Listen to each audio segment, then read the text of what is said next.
आज आपण पुरणपोळीचा स्वयंपाक करणार आहोत। त्यासाठी कणकीमध्ये मीठ टाकून घेऊया। आता कणकीमध्ये तेल टाकून घेऊया आणि हे कणिक मळून घ्यायचे आहे। छान मऊ अशी कणिक मळून घ्यायची। इकडे आपण पाणी उकळायला ठेवलेले आहे या डाळ शिजवण्यासाठी। या पाण्यामध्ये तेल टाकून घेऊया। यानंतर पाण्यामध्ये हळद टाकायची।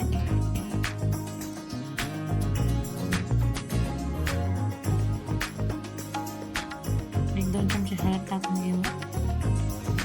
त्यानंतर चांगली उकळी येऊ द्यायची।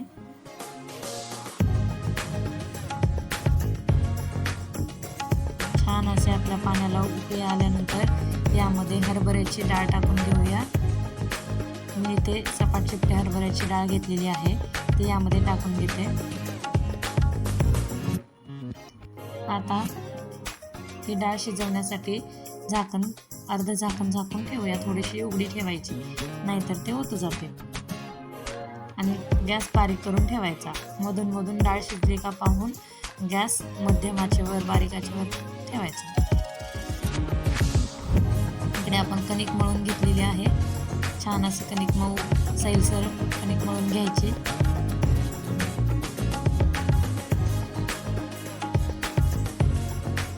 कणिक मळून झाल्यानंतर कणकीला तेल लावून कणिक झाकून ठेवायची।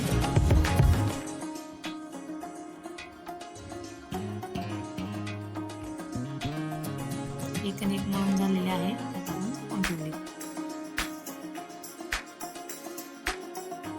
आता आपण भाज्याची तयारी करत आहोत। त्यासाठी 2-3 कांदे चिरून घ्यायचे, कोथिंबीर धुवून बारीक चिरून घ्यायची फोडणीसाठी व भाज्यासाठी कोथिंबीर चिरून घ्यायची। मिरच्या भाज्यासाठी मी तुकडे टाकत आहे, बारीक टाकली तरी चालते, मी तुकडे करून टाकत आहे। आता हे सगळं कांदा कोथिंबीर मिरची मिक्स करून घ्यायची। यामध्ये ओवा चोळून टाकायचा। मी जसा दाखवला आहे तसा व्हिडिओमध्ये दाखवल्याप्रमाणे ओवा चोळून घालायचा। यामध्ये मीठ टाकायचे आहे आणि हे मिश्रण एकजीव करायचे आहे। आता आपण यामध्ये कोथिंबीर टाकू आणि आता बेसन घालूया।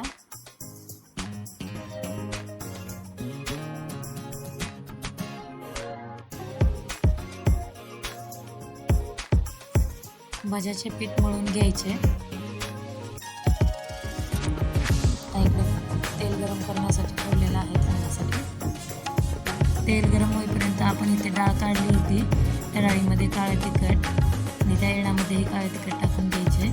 दोघींमध्ये चटणी टाकून घ्यायची, थोडीशी हळद, थोडासा हिंग,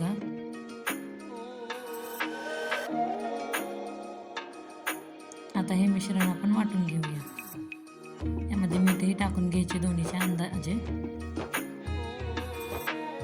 हे मिश्रण वाटून घेऊ। हे मिश्रण आता यामध्ये एरंड घालून वाटून घेऊया, म्हणजे याची पेस्ट बनते।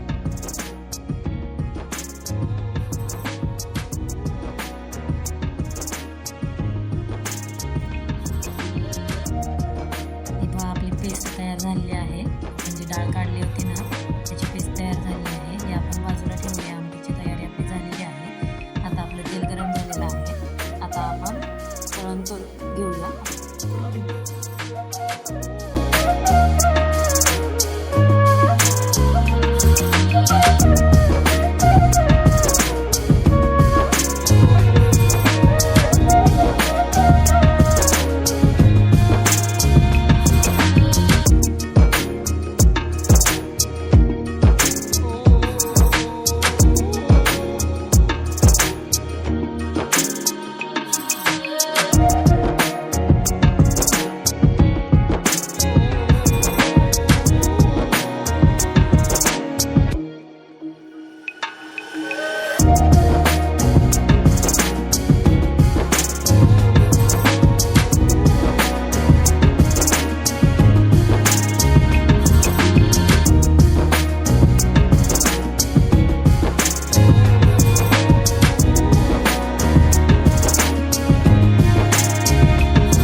शिजत आलेली आहे.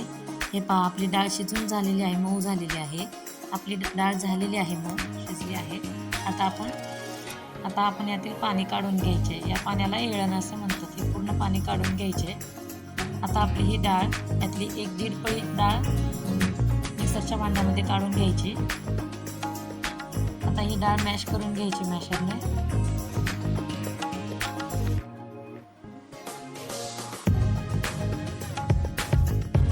त्या मॅश केलेल्या डाळीमध्ये वांजं करू नये म्हणून थोडेसे मीठ टाकून घेतलेले आहे. जेवढी डाळ घेतलेली आहे त्याच्यात थोडंसं कमी असे गूळ घालून घेऊया आणि हे मिक्स करून घेऊया. आता हे आपण गॅसवरती ठेवणार आहेत. गॅस चालू करून हे यामध्ये विलायची घालूया.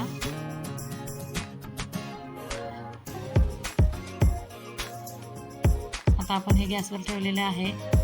सुरुवातीला मोठा गॅस करून हलवून घ्यायचे. त्यानंतर गरम झाल्यानंतर त्या चटक्याला बारीक गॅस करून परतत राहायचे. चटका कसा झाला हे ओळखण्यासाठी मी तुम्हाला एक ट्रिक देणार आहे. आता मी इथे ट्रिक देणार आहे. तुम्हाला चटका कसा झाला आहे, चटका बसला आहे का हे समजण्यासाठी ही ट्रिक खूप महत्त्वाची आहे. हे उलटाने इथे असं उभं राहिलेलं आहे. असं उलटाने उभं राहिले की आपला चटका झाला असं समजायचं. बघा उलटाने कसं उभं राहत आहे. तर आपला चटका तयार झालेला आहे. गॅस बंद करून घ्यायचा आणि आता हे पुरण आपण चाळणीत गाळून घेऊया, मॅश करून घेऊया, म्हणजे पुरण बारीक करू.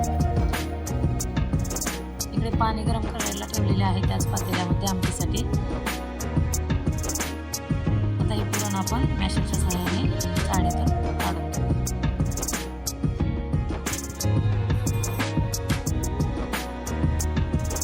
हे पहा पुरण छान असं आपलं पुरण झालेलं आहे. गरमागरम असं पुरण लगेच चाळणीतून पडतं. संपूर्ण आपलं पुरण झालेलं आहे. वा किती छान आपलं पुरण झालेलं आहे. कलर किती छान आलेला आहे. इकडे आता पातेल्यामध्ये आमटीसाठी फोडणीसाठी तेल गरम करायला ठेवलं. त्यामध्ये मोहरी, जिरी, गॅस मोठा करायचा आहे, तडतडू द्यायची मोहरी. इकडे आपण मोहरी जिरी घालून घेऊया. त्यानंतर आपण कढीपत्ता, आलं लसूण पेस्ट टाकायची.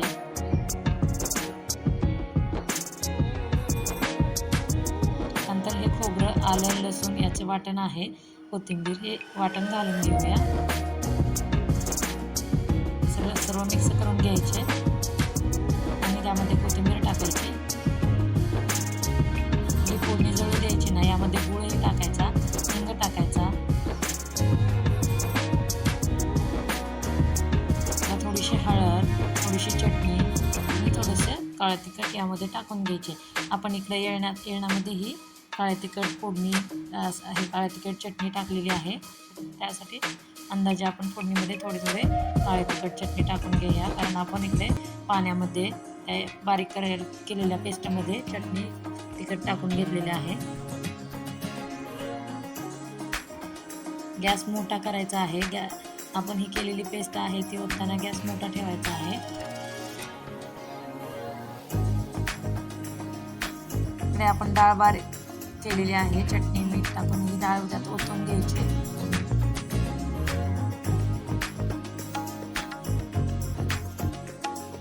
आपण ही शिजलेली डाळ त्यामध्ये चटणी मीठ काळं तिखट टाकून बारीक केलेली होती ती टाकलेली आहे फोडणीमध्ये. ती छान असे शिजू द्यायची. रटरट असे आवाज येईपर्यंत शिजू द्यायची. ती पहा आता घट्ट झालेली दिसते आहे तुम्हाला. असे जरा घट्ट होईपर्यंत चांगली त्या डाळ त्यात शिजू द्यायची. गॅस मोठा करायचा आहे ते.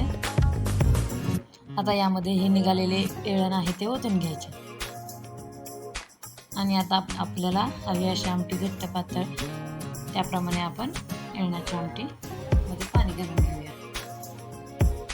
त्यामध्ये हवे तसे पाणी घालून घ्यायचे. चवीनुसार झालेली आहे आपली आमटी. आपण गॅसवर बारीक गॅसवर ही आमटी ठेवणार आहोत आणि इकडे आपण आता तवा ठेवणार आहोत पोळीसाठी. इकडे आपण आमटीला बारीक गॅसवरती ठेवूया आणि आपल्याला चवीनुसार टाकून घेऊया. कारण आपण नंतर पाणी ॲड केलेले आहे. इकडे आपण कणिक थोडीशी अशी आपटून घ्यायची, म्हणजे सैलसर अशी कणिक होते. असे 10-15 वेळा कणिक कापून घ्यायची, म्हणजे कणिक छान असे सैल होते. तेल लावून घ्यायचे आणि आपण पोळ्या करायला घेऊ. हे असे बोटाने आपल्या अंगठ्याने आणि मधल्या बोटाने असे कोप करायचे त्या कणकेला.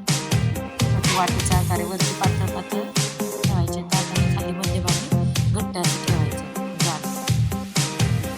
असा गोल वाटीसारखं आपण पोळीसाठी गोल वाटीसारखं त्यामध्ये आता पुरण शेतावर घेऊन आपण यामध्ये पुरण घेऊन ठेवायचं आणि त्या दोन्ही अंगठ्याने असे पुरण आत दाबायचे. साईडच्या बोटाने असं कणिक वरती सरकवायचे. असं गोल गोल फिरवत असा हा हुंडा भरून घ्यायचा. शेवटी असं गोल आकारामध्ये घेऊन अंगठ्याने आणि बोटांच्या साईडने गोल फिरवत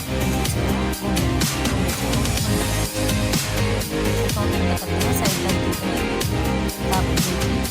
सप्तामध्ये गोळा करून हाताने असा दाबायचा, परत सगळीकडे पसरवायचं, परत पिठामध्ये बुडवायचं आणि आता आपण पोळी लाटून घेऊ. अशा प्रकारे पोळी लाटायची आहे. गोल अशी पोळी लाटून घेऊया. दोन्ही बाजूने पोळी लाटून घेऊ. मध्ये मध्ये पीठ लावून दोन्ही बाजूने पोळी लाटून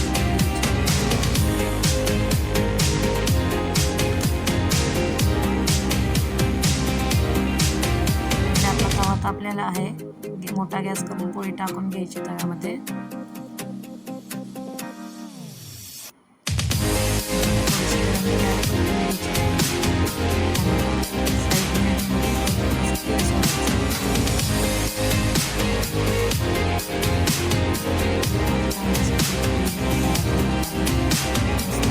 आहे आपली पोळी.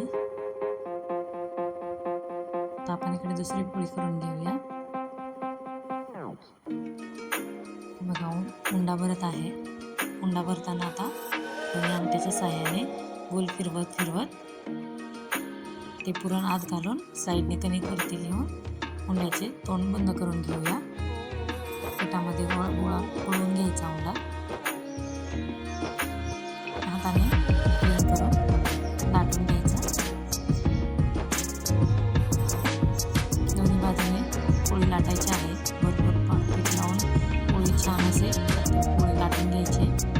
तवा गरम हवा पोळी टाकताना.